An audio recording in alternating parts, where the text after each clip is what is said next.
নমস্কার, শুরু করলাম আজকের চতুর্থ স্তম্ভ। আমি সুচন্দ্রিমা। আচ্ছা, আপনি রাস্তাঘাটে কাউকে বলতে শুনছেন এবার বিজেপি জোট 400 পার? আবার কেউ এরকমও বলছে নাকি যে ইন্ডিয়া অ্যালায়েন্স ক্ষমতায় আসছে? কেউ কি এটা বলছে যে কংগ্রেস একাই 200-250 আসন পাবে? না, এরকম কেউ বলছে না।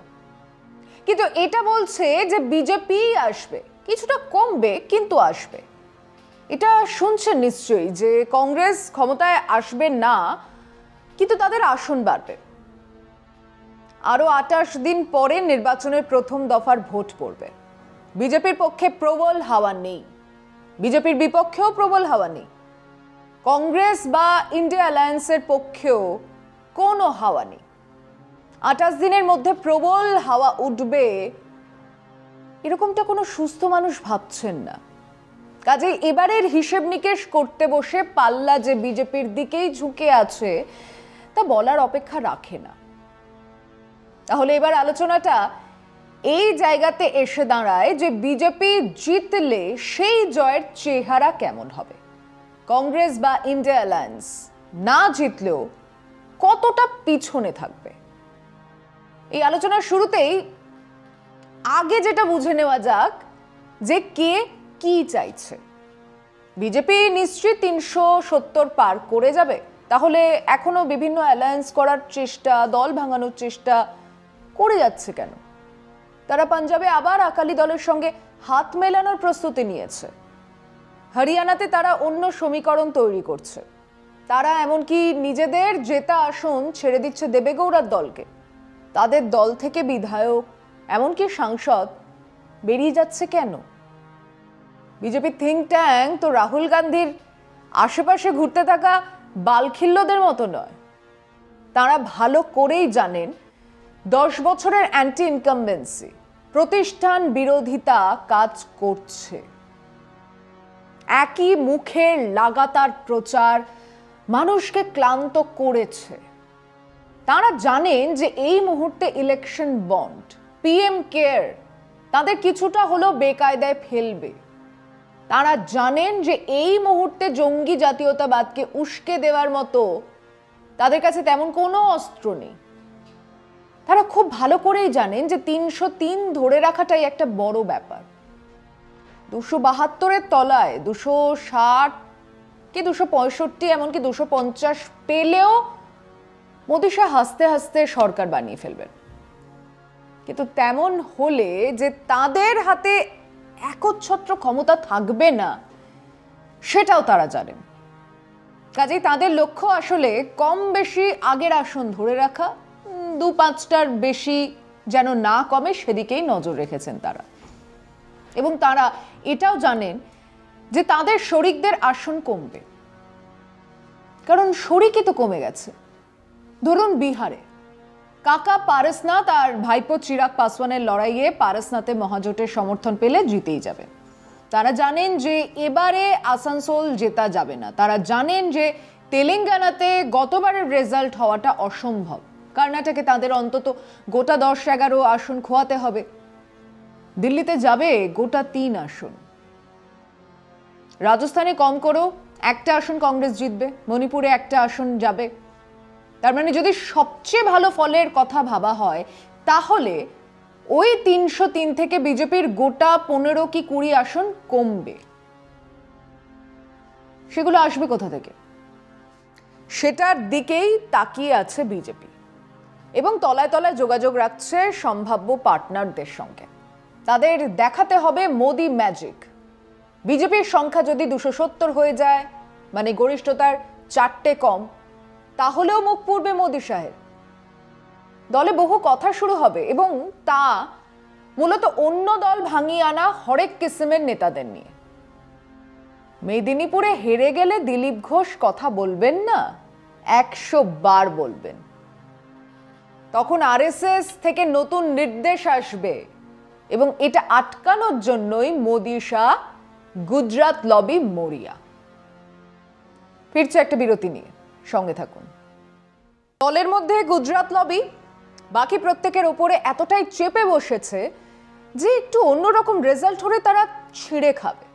এবং তার জন্য বিজেপিকে হারতে হবে না, হেরে ভূত হতে হবে না। 272, 273-এর নিচে নামলেই এই খেলা শুরু হয়ে যাবে। আর ঠিক সেটাই আপাতত বিরোধীদের লক্ষ্য।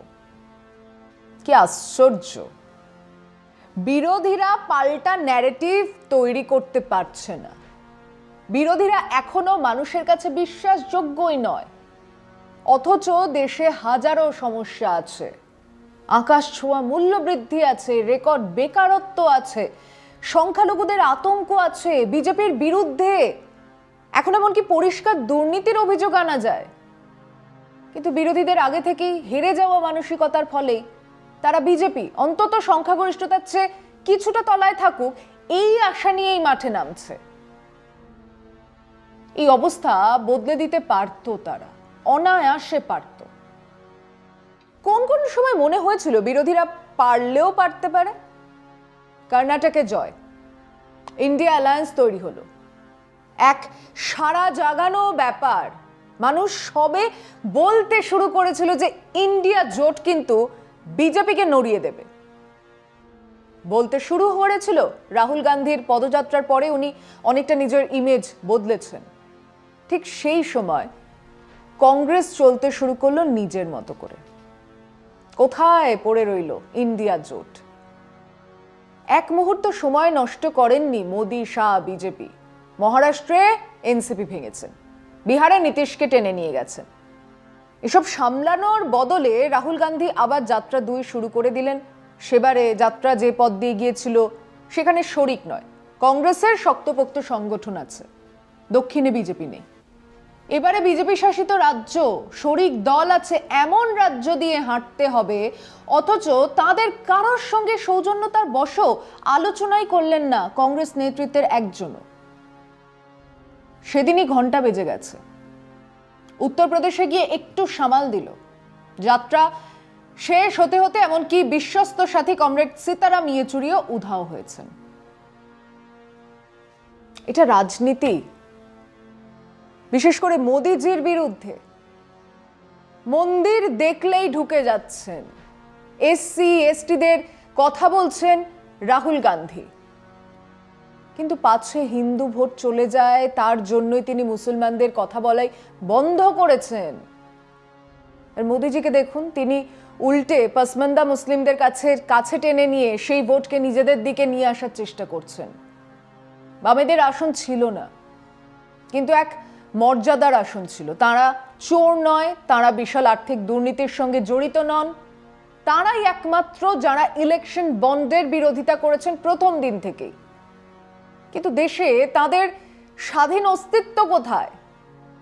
বাংলাতে একটা আসনও পাবে সিপিএম, ত্রিপুরাতে, উত্তরপ্রদেশ, উত্তর ভারতের অন্য কোথাও, দক্ষিণে অন্ধ্র, তেলেঙ্গানা, কর্ণাটকে জামানতও থাকবে না। স্টালিনের কৃপায় 2টো আসন, আর কেরালাতে কয়েকটা আসন। এই তো সিপিআই এর অবস্থা তার চেয়েও খারাপ। বামেদের স্বাধীন অস্তিত্ব না থাকায় তাদেরকে বিরোধীদের সম্মিলিত দুর্নীতি আর লাগাম ছাড়া চুরির দায়ও কাঁধে নিতে হচ্ছে, যার ফলে দেশের বিরোধী রাজনৈতিক দল বিজেপিকে হারিয়ে ক্ষমতায় আসিবে এমনটা তারাও মনে করে না।